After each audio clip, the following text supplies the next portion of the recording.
নোটিফিকেশনটা রিলিজ হয়েছে হেলথ ডিপার্টমেন্টের তরফ থেকে। হেলথ ডিপার্টমেন্ট নিউ রিক্রুটমেন্ট 2025 সম্পূর্ণ সরকারি একটি চাকরি এবং এটি কিন্তু পার্মানেন্ট চাকরি, পার্মানেন্ট পোস্টে নিয়োগ করা হচ্ছে। এবং এখানে কোন কোন পোস্টে নিয়োগ করা হচ্ছে? ক্লার্ক পোস্টে নিয়োগ করা হচ্ছে, ড্রাইভার পোস্টে নিয়োগ করা হচ্ছে, তারপরে বিভিন্ন টেকনিশিয়ান পোস্টে নিয়োগ করা হচ্ছে, টেকনিশিয়ান পোস্টে নিয়োগ করা হচ্ছে, তারপরে হচ্ছে তোমাদের অ্যাসিস্ট্যান্ট পোস্টে নিয়োগ করা হচ্ছে, তারপরে তোমাদের ইন্সপেক্টর পোস্টে নিয়োগ করা হচ্ছে, মানে হেলথ ইন্সপেক্টর পোস্টে নিয়োগ করা হচ্ছে।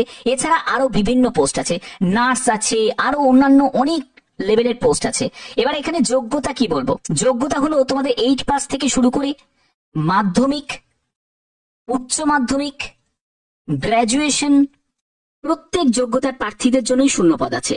কোনো অভিজ্ঞতার প্রয়োজন নেই। অভিজ্ঞতা ছাড়াও কিন্তু এমন বিভিন্ন পোস্ট আছে যেখানে তোমরা শুধুমাত্র 8 পাস যোগ্যতা, মাধ্যমিক পাস যোগ্যতা বা উচ্চ মাধ্যমিক বা গ্রাজুয়েশন যোগ্যতাতে আবেদন করতে পারবে। সম্পূর্ণ ব্যাপারটা ক্লিয়ার করব, কিভাবে তোমরা ফর্ম ফিল আপ করবে সেটাও দেখাবো এই ভিডিওর মাধ্যমে। কারণ এখানে আবেদন করতে গেলে সম্পূর্ণ অনলাইন মোডে তোমাদের আবেদন করতে হবে। এরকমই গুরুত্বপূর্ণ আপডেট প্রতিনিয়ত আমি তোমাদের কাছে প্রোভাইড করে থাকি। তোমরা অবশ্যই কমেন্টে প্রত্যেকে জানাতে পারো যে তোমাদের শিক্ষাগত যোগ্যতা কি। তোমার যদি শিক্ষাগত যোগ্যতা মাধ্যমিক থাকে মাধ্যমিক লিখবে, উচ্চ মাধ্যমিক থাকলে উচ্চ মাধ্যমিক লিখবে, বা তোমার যদি গ্রাজুয়েশন বা হায়ার কোয়ালিফিকেশন থাকে সেটাই তুমি লিখবে। প্রত্যেকে এটা কমেন্টে প্রত্যেকে জানাও। তো চলো ভিডিওটা শুরু করছি। প্রত্যেকটি তথ্য তোমাদের কাছে তুলে ধরছি। ভারতীয় নাগরিক প্রত্যেকে এখানে আবেদন করতে পারে সম্পূর্ণ পার্মানেন্ট ভাবে। তো দেখো আমি পিডিএফটা ওপেন করে নিয়েছি। এখানে দেখতেই পাচ্ছ যে তোমাদের গভর্নমেন্ট রুলস অনুযায়ী রিল্যাক্সেশন থাকছে, ঠিক আছে। প্রত্যেক SC, ST, OBC, ex serviceman, PWD প্রত্যেক প্রার্থীদের জন্যই রিল্যাক্সেশন দেওয়া হচ্ছে গভর্নমেন্ট রুলস অনুযায়ী। ভারতীয় নাগরিক প্রত্যেকে এখানে আবেদন করতে পারে। তুমি যে জেলা থেকে বিলং করছো সেই জেলা থেকেই তুমি আবেদন করতে পারবে, যে কোনো রাজ্য থেকে আবেদন করতে পারো, ঠিক আছে। এখানে তোমাদের 5 বছর রিল্যাক্সেশন, যারা এসসি এসটি ক্যান্ডিডেট তারা পেয়ে যাবে। ওবিসি যারা ক্যান্ডিডেট তারা বয়সে 3 বছর রিল্যাক্সেশন পেয়ে যাবে। প্রত্যেকের জন্য এখানে কিন্তু এজ রিল্যাক্সেশন আছে। ওকে, এবার হচ্ছে তোমাদের এখানে দেখো আবেদন মূল্য কত টাকা লাগছে। জেনারেল ওবিসি ক্যান্ডিডেট যারা আছো তাদের 500 টাকা মতো আবেদন মূল্য লাগবে। এসসি এসটি ইডব্লিউএস ক্যাটাগরিতে 250 টাকা মতো আবেদন মূল্য লাগবে। পিডব্লিউডি ক্যাটাগরি থেকে তাদের কোনো রকম আবেদন মূল্য লাগবে না। কিন্তু একটা কথা মনে রাখবে, পার্মানেন্ট পোস্টে নিয়োগ করা হচ্ছে, তো সেক্ষেত্রে এই আবেদন মূল্যে আবেদন করাই যেতে পারে, কোনো অসুবিধা কিন্তু নেই। এবার দেখো এখানে তোমাদের কোন কোন পোস্টে নিয়োগ করা হচ্ছে, তার জন্য কি কি যোগ্যতা প্রয়োজন ভালো করে বুঝে নাও। দেখো ডার্ক রুম অ্যাসিস্ট্যান্ট, এই পোস্টের জন্য তোমাদের লেভেল 2 অনুযায়ী মাধ্যমিক পাস যোগ্যতা প্রয়োজন এবং তোমাদের এখানে বেতনও তোমাদের যথেষ্ট পরিমাণে ভালো। দেখো সেন্ট্রাল গভর্নমেন্টের বেতন কত ভালো হবে সেটা তোমরা প্রত্যেকেই জানো, কারণ তোমাদের 8 পে কমিশনও চালু হয়ে গেছে। তো সেক্ষেত্রে এই বেতন তোমাদের ভালোই থাকবে এবং তোমাদের মাধ্যমিক পাস যোগ্যতা এবং রেডিওগ্রাফি ব্যাপারে তোমার যদি সার্টিফিকেট বা ডিপ্লোমা থাকে আবেদন করতে পারো। এর পরবর্তী হচ্ছে ড্রাইভার পোস্ট। এখানে তোমাদের দেখতেই পাচ্ছ ক্লাস 8 পাস যোগ্যতা চাওয়া হয়েছে এবং তোমার যদি হোমগার্ড বা সিভিল ভলেন্টিয়ারের যদি 3 বছর কোনো সার্ভিস করে থাকো তাহলে তুমি অগ্রাধিকার পেয়ে যাবে, বাট এটা কিন্তু ম্যান্ডেটারি নয়, ঠিক আছে। এখানে ম্যান্ডেটারি যে যোগ্যতা সেটা কি, সেটা হলো এটা। দেখো এখানে তোমাদের এসেন্সিয়াল যে কোয়ালিফিকেশন সেটা অবশ্যই তোমাদের ড্রাইভিং লাইসেন্স থাকতে হবে এবং মোটর মেকানিজমের তোমাদের নলেজ থাকতে হবে। এই সব ব্যাপার তোমাদের কাছে উল্লেখ করা হয়েছে। তো এখানে তোমাদের দেখো 18 থেকে 30 বছরের মধ্যে এখানে বয়স, 18 থেকে 30 বছরের মধ্যে বয়স। এটা কিন্তু জেনারেল ক্যান্ডিডেটদের ক্ষেত্রে বয়সটা বলা হচ্ছে। তুমি যদি ক্লার্ক পোস্টের জন্য আবেদন করো, দেখো তুমি যদি ক্লার্ক পোস্টের জন্য আবেদন করো রেকর্ড ক্লার্ক, তো এখানে তোমাদের 12 পাস যোগ্যতা চাওয়া হয়েছে এবং 35টি শব্দ প্রতি মিনিটে ইংলিশে আর 30টি শব্দ প্রতি মিনিটে তোমাকে হিন্দিতে অথবা 30টি শব্দ প্রতি মিনিটে হিন্দিতে টাইপ করতে হবে, ঠিক আছে। এখানে বয়স হচ্ছে 18 থেকে 30 বছর, এখানেও সেম বয়স 18 থেকে 30 বছর। আরো অনেক পোস্ট আছে, ভিডিওটাকে কন্টিনিউ দেখো, প্রত্যেকটা তথ্য তোমাদের কাছে তুলে ধরবো। ফর্ম ফিল আপটাও দেখাবো। সিকিউরিটি গার্ড এই পোস্টের জন্য দেখো এখানে লেভেল 2 অনুযায়ী বেতন পাবে এবং মাধ্যমিক পাস যোগ্যতা চাওয়া হয়েছে। দেখো আর কোনো কিছু লাগবে না, শুধু মাধ্যমিক পাস যোগ্যতা। তো তবে তুমি যদি এক্স সার্ভিসম্যান ক্যাটাগরি থেকে যদি হয়ে থাকো তাহলে তুমি অগ্রাধিকার পেয়ে যাবে, বাট এখানে কি নর্মাল ক্যান্ডিডেট যারা তারা কি আবেদন করতে পারবে না? সবাই আবেদন করতে পারে। ঠিক আছে, সবাই আবেদন করতে পারে। 18 থেকে 30 বছরের মধ্যে তোমার বয়স হতে হবে। স্যানিটারি ইন্সপেক্টর এই পোস্টের জন্য তোমাদের লেভেল 5 অনুযায়ী তোমরা বেতন পাবে, এবং এখানেও তোমাদের মাধ্যমিক পাস যোগ্যতা এবং তোমাদের স্যানিটারি ইন্সপেক্টর নিয়ে তোমাদের সার্টিফিকেট থাকতে হবে। 3 বছরের যদি এক্সপিরিয়েন্স থাকে তাহলে তুমি অগ্রাধিকার পেয়ে যাবে, বাট এটা ম্যান্ডেটারি নয়। 18 থেকে 30 বছর বয়স এখানেও তোমাদের প্রয়োজন। এর পরবর্তী পোস্ট হচ্ছে ইসিজি টেকনিশিয়ান। তো এখানে তোমাদের বিএসসি ফিজিক্স নিয়ে তুমি যদি পাশ করে থাকো এবং সঙ্গে যদি 1 বছরের তোমাদের কোনো কার্ডিওলজি ইকুইপমেন্ট নিয়ে তোমাদের যদি অভিজ্ঞতা থাকে আবেদন করা যাবে। 18 থেকে 30 বছরের মধ্যে তোমার বয়স হতে হবে। টেকনিক্যাল অ্যাসিস্ট্যান্ট এই পোস্টের জন্য বিএসসি পাস যোগ্যতা, রেডিওগ্রাফি বা টেকনিক নিয়ে তোমাদের যদি থাকে যোগ্যতা থাকে, 18 থেকে 30 বছরের মধ্যে তোমার যদি বয়স হয় তোমাদের এখানে আবেদন করতে পারবে। ফার্মাসিস্ট পোস্ট আছে। এখানে দেখো তোমাদের যাদের এখানে ডি ফার্মা নিয়ে তোমাদের পাশ করা আছে, অবশ্যই ডিপ্লোমা ইন ফার্মেসি নিয়ে তাদের যাদের যোগ্যতা আছে তারা আবেদন করতে পারে। 18 থেকে 27 বছরের মধ্যে এখানে বয়স। এখানে সব বয়স কিন্তু জেনারেল প্রার্থী, তবে এটা যেহেতু তোমাদের দেখতেই পাচ্ছ এসটি ক্যান্ডিডেটদের জন্য যেহেতু শূন্যপদগুলো দেওয়া আছে, এখানেও এসটি ক্যান্ডিডেটদের জন্য, তো অবশ্যই তোমাদের এই এজটাই থাকতে হবে এবং এই ক্যাটাগরি থেকেই তোমাকে বিলং করতে হবে। এবার যেখানে জেনারেলের জন্য সিট আছে, যেমন দেখো এখানে জেনারেলের জন্য সিট আছে, এখানে কিন্তু একজন এসসি এসটি প্রত্যেকে আবেদন করতে পারে, কিন্তু তোমাকে অ্যাজ এ জেনারেল হিসাবে আবেদন করতে হবে। ঠিক আছে, আবেদন কিন্তু সবাই করতে পারে, কিন্তু জেনারেল হিসাবে আবেদন করতে হবে। এখানে দেখো জুনিয়র অ্যাকাউন্টস অফিসার এই পোস্টের জন্য তোমাদের গ্র্যাজুয়েশন যোগ্যতা চাওয়া হয়েছে এবং তোমাদের এক্সপিরিয়েন্স থাকতে হবে ইন ক্যাশ 2 বছরের কোনো অ্যাকাউন্টেন্ট কোনো জায়গায় কাজে। 18 থেকে 30 বছরের মধ্যে বয়স হতে হবে।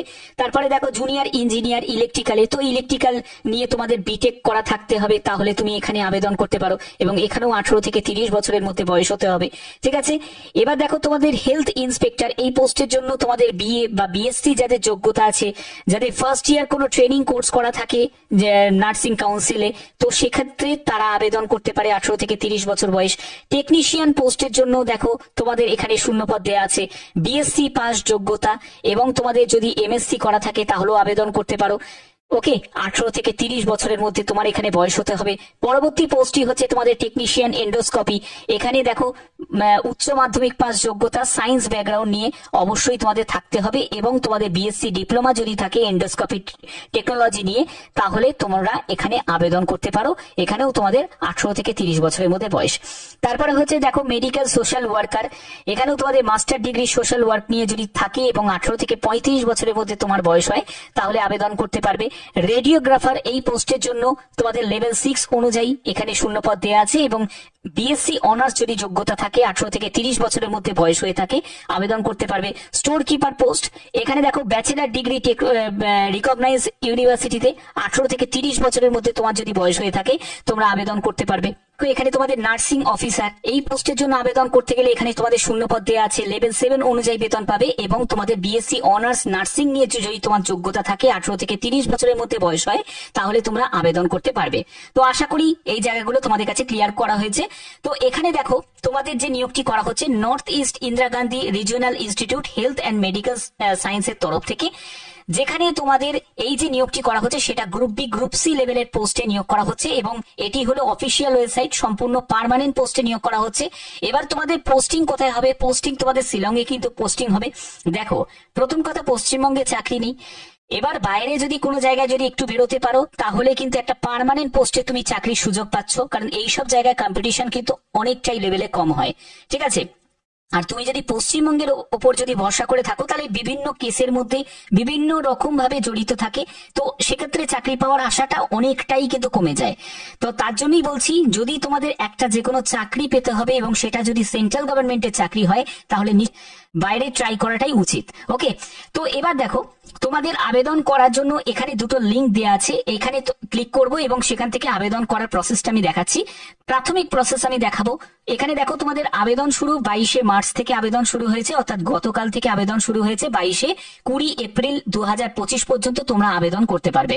এখানে দেখো আমি এর জন্য অফিসিয়াল ওয়েবসাইটে ভিজিট করব। এখান থেকে তোমরা দেখতে পাবে যে রেজিস্ট্রেশন, লগ ইন, তারপরে ফরগট পাসওয়ার্ড, এটা তোমরা দেখতে পাবে। তো এবার কি করতে হবে? প্রথমে তোমাদের রেজিস্ট্রেশন করতে হবে, কিন্তু রেজিস্ট্রেশন করার আগে অবশ্যই হাউ টু অ্যাপ্লাই এই অপশনে ক্লিক করে একবার ভালো করে চেক করে নাও যে এখানে তোমাদের কি কি ভাবে তোমাদের ফিল আপটা করতে হবে। দেখো এখানে প্রথমত তোমাদের যেটা লাগছে একটি মেল আইডি এবং তোমাদের এসএমএস, এটার জন্য ভ্যালিড একটি মোবাইল নাম্বার লাগবে এবং তোমাদের মেল আইডি লাগবে, সেটাও যেন অ্যাক্টিভ হয়, অবশ্যই অ্যাক্টিভ হতে হবে। এবং তোমাদের যাবতীয় ডকুমেন্টস সবকিছু দিয়ে যেগুলো যেগুলো আছে ডেটাগুলোকে সেগুলো ইনপুট করে ফিল আপ করতে হবে। এডুকেশনাল ডিটেলস প্রত্যেকটা তথ্য দেবে, তারপরে তোমাদের ফটো আপলোড করতে হবে, তারপরে তোমাদের রিলেভেন্ট সার্টিফিকেট সেগুলোকে স্ক্যান করে আপলোড করতে হবে। এগুলো করার পরে তারপরে বলছে অ্যাপ্লিকেশন প্রিভিউ করতে পারবে বা মডিফাই করতে পারবে, মানে সংশোধন করতে পারবে। তারপরে আবেদন মূল্য জমা দেবে, আবেদন মূল্য জমা দেওয়ার ডিটেলসটা এখানে দেওয়া আছে। তারপরে তুমি ফাইনালি সাবমিট করতে পারবে। তো আশা করি জায়গাগুলো ক্লিয়ার হলো। এবার তোমরা কিভাবে আবেদন করবে দেখো। এখানে আবেদন করার জন্য প্রথমে তোমাকে রেজিস্ট্রেশন অপশনে ক্লিক করতে হবে। রেজিস্ট্রেশন অপশনে ক্লিক করার পরে একটু স্ক্রল করে নিচের দিকে নামবে। এখানে তোমার যে ক্যান্ডিডেট আবেদন করছে, ঠিক আছে, তার নাম, তারপরে ডেট অফ বার্থের ডিটেলসটা আসবে, তারপরে হচ্ছে তোমার মেল আইডি, তোমার কনফার্ম মেল আইডি, অর্থাৎ মেল আইডিটাকে তোমাকে কনফার্ম করতে হবে। তারপরে হচ্ছে তোমাকে মোবাইল নাম্বার তোমাকে এখানে এন্টার করতে হবে, তারপরে কনফার্ম মোবাইল নাম্বার দিতে হবে।